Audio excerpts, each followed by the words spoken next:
Hello everyone, welcome back to the video that literally some of you have been waiting for. It's Masters Eve, these are my Masters predictions, let's get into it. Right, so hello everyone, welcome back. Before I get into my top 5 picks for this year's Masters, I just want to give you guys a couple of pointers and some things to look out for when you're picking your bets for this year. A few things that I always take into consideration when it comes to the Masters. So it is predominantly a right to left course. So what I mean by that is that if you are a left-handed golfer, it prefers a fade. If you are a right-handed golfer, it is conducive to a draw. So look for players that are more suited to hitting draws if they're right-handed and fades if they are left-handed. Some examples of golfers that have been good at this over the years: Phil Mickelson, Bubba Watson, Patrick Reed, and Rory McIlroy, bar crazy meltdowns that he's had in the past as well. So tip number 1, look for golfers that are happy to move it right to left around the golf course. Second tip, you need an absolutely mental good short game round Augusta National. When you think, again, of previous winners, you think of Phil Mickelson, you think of Tiger Woods, you think of Danny Willett. That chip that Danny Willett hit on the 17th, the year that he won the Masters, was absolutely ridiculous, under that kind of pressure as well. You look at Jordan Spieth, incredibly good putter. Second tip, when it comes to Masters betting, look for amazing short games. And tip number 3, don't back a rookie. So even if you think that they're one of the hottest prospects in world golf, there's only ever been one rookie win the Masters, and that was Fuzzy Zeller back in the 80s, I think, something like that. It was 1979, I just checked. A lot of people say Augusta National is one of those golf courses that you need to play it 3 or 4 times to truly understand how to play it and how to get round. I think the greens, with them being as undulating as what they are, need a lot of care and attention. And the general layout of the course is something that you cannot take for granted, and I don't think a rookie, being someone the first time that they've played it in competition, can adjust to it as quickly as what they perhaps need to. I think you need a lot of experience in order to get around Augusta National Golf Club. So tip number 3, don't back a rookie. Right then, without further ado, let's get into my picks for the 2020 Masters. Okay, right, so coming in hot at number 5, we've got Tommy Fleetwood. One thing you need to know about Tommy Fleetwood, he is a drawer of the golf ball. Being a right-hander golfer, that is an incredible attribute to have around Augusta National. He's an amazing ball striker, so tee to green, I don't think there's many better on their day than Tommy Fleetwood. He's also got a super short game, so when it comes to those boxes that we needed to tick that I spoke about right at the start of the video, he's ticking those boxes. He's kind of in form. He had a 2nd place finish in the Scottish Open, which was around about the start of October. He's not had the best of years, however, so he's only had a handful of top 5s, and he did miss his cut in the last major, which was the US Open. So on Sky Bet, Tommy Fleetwood's 40-1. I think it's good value. If he performs as well as what we know he can, he'll definitely be up there. So number 5, Tommy Fleetwood, 40-1.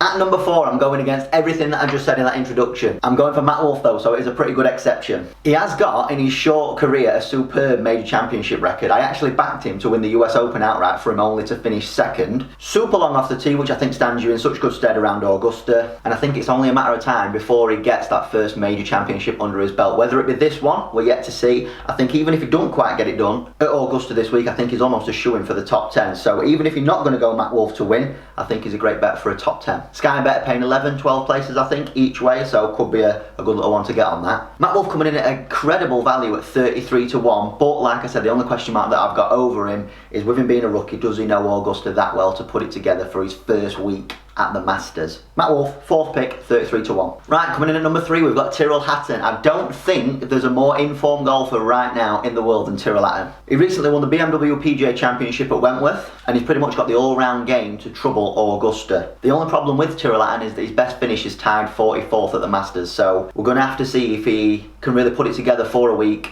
and get that victory. However, on current form, this is the reason why Tyrell Hatton is my 3rd pick here at the Masters. So Tyrell's coming in at 22-1 on Sky Bet. One thing that we know with Sky Bet is the odds aren't as good as other bookmakers, however they are paying 11, 12 places for an each way finish. So Tyrell Hatton is my number 3 pick, and he's at 22-1. Okay, coming in at number 2, and this is a guy that I pick every single year for the Masters because I think he's just got the all-round game. I think he's so suited to Augusta, but he's not yet got it done. It's Rory McIlroy. Long hitter, draws it off the tee, superb iron player, incredible short game. Putting has been a little bit suspect up to late, however I think since he made the switch to go with Brad Faxon as his putting advisor and his move to the TaylorMade Spider X, his strokes gained in putting has improved considerably.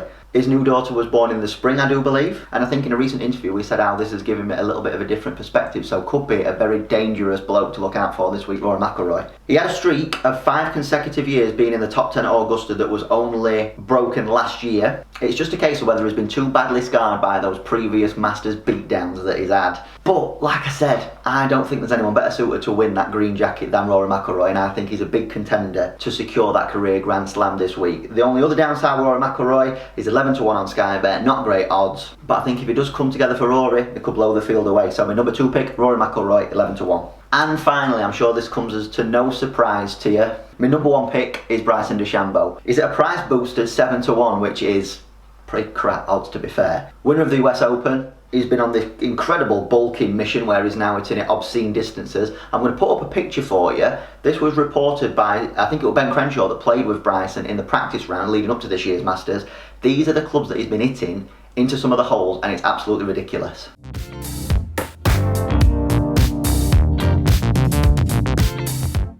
If he can keep it in the fairway with this newfound Happy Gilmore style distance, he's got the short game, he's got the mentality. I think if Bryson puts everything together, he could potentially blow this field away. I'm not talking just winning by 2 or 3, I think he could win by 5 or 6. The only thing that I think will hamper Bryson DeChambeau in this Masters is that they don't allow the green reading books, and I think Bryson is very precious when it comes to his green reading books. So if the putter behaves himself and is able to make a few reads without this intuition, like I said, I think he's got potential to absolutely bash Augusta to bits. That's why Bryson DeChambeau is my number one pick, even at a very short 7-1. So like I said, best bookies I think to go with, not price wise, but considering that they're paying 11, 12 places each way, will be Sky Bet. One notable mention, and a lot of people are talking about Jon Rahm coming into this year's Masters. My main concern with Jon Rahm, well, I've got 2 concerns actually. He's a fader of the golf ball, which although he does have the ball on a string for a majority of the time and he's an incredible golfer, I always prefer a drawer to a fader at the Masters, like I said. And he has had 2 hole-in-ones already this week, so I'm worried that he might have peaked a little bit too early. That's why I've not got Jon Rahm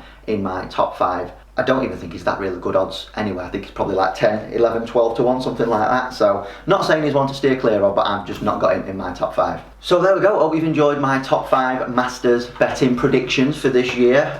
In the comment section below, let me know who you're having for this year's Masters. Very much looking forward to it. I think it's really good timing for us guys in the UK, considering that we're still in lockdown and we've got a full weekend of Masters to watch. It's pretty much one of the only majors that I tend to watch all the way through as well, so super excited for it. I hope you guys are too. If you've enjoyed this video, please make sure you're doing the usuals of liking, sharing, subscribing. I will see you in tomorrow's video. Don't forget, leave me a comment in that section below. Who do you think is going to win this year's Masters, the first ever autumnal Masters as well? So buzzing, can't wait for it. Like I said, like, share, subscribe. See you in tomorrow's video. Laters, bye. Bye.